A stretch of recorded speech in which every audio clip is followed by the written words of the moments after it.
Hey everybody, hope you are well. I am happy to still be mostly in the district these days, which is awfully nice. Actually, I haven't been in Hartford at all this week, so that's nice. Had a bunch of Zoom meetings as things start to tick on, and we have had a meeting with the Department of Revenue Services about various things, and we did have a committee meeting and a public hearing last week on the LIHEAP program, which is an acronym standing for Low Income Heating Assistance Program, which is a federal grant program that we're all a little bit concerned about. It's usually, it comes to us as a federal grant and we have to vote to use it in the way in which it is intended, which is in the name, but the system has to be set up for the Department of Social Services in terms of how large the grants are, how many grants people can apply for, and who they're eligible for. And given that the need has ticked up across the board, costs have, of course, ticked way up beyond our capacity to control.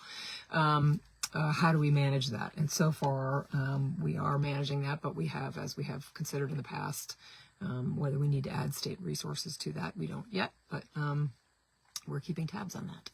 I also want to highlight again that this week is sales tax free week in Connecticut, and it continues through Saturday the 22nd, and we have adjusted it this year to increase the per item maximum to $300 as per item costs have gone up, and include a few new things like backpacks.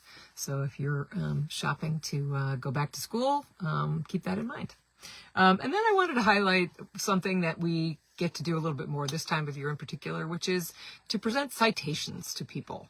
And it's basically, there are different kinds. The governor sometimes does a proclamation, but the legislature does what's called a citation, which is basically a big certificate that honors a particular achievement, sometimes by a group, sometimes by an individual.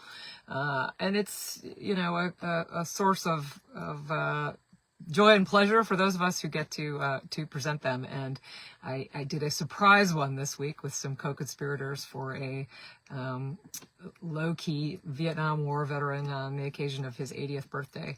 And we were able to surprise him with a citation, which was awfully rewarding. And then tomorrow, other regional legislators and I are presenting a citation to Sharon Hospital, which received its 7th in a row 5-star rating from the Center for Medicare and Medicaid Services. So that's worth, it's a significant statement about the quality of care at the hospital. So we will honor that as well. And the citations can go all the way in between for all kinds of things. So that is something that, is fun to do. And it's nice to be able to recognize in small ways and large ways the ways in which individuals mostly, but also organizations in our community do a lot to keep us together, keep us healthy, take care of people, and serve in all kinds of ways. So that's a real rewarding thing to be able to do. So I hope you are looking forward to a good weekend, and I'll talk to you soon.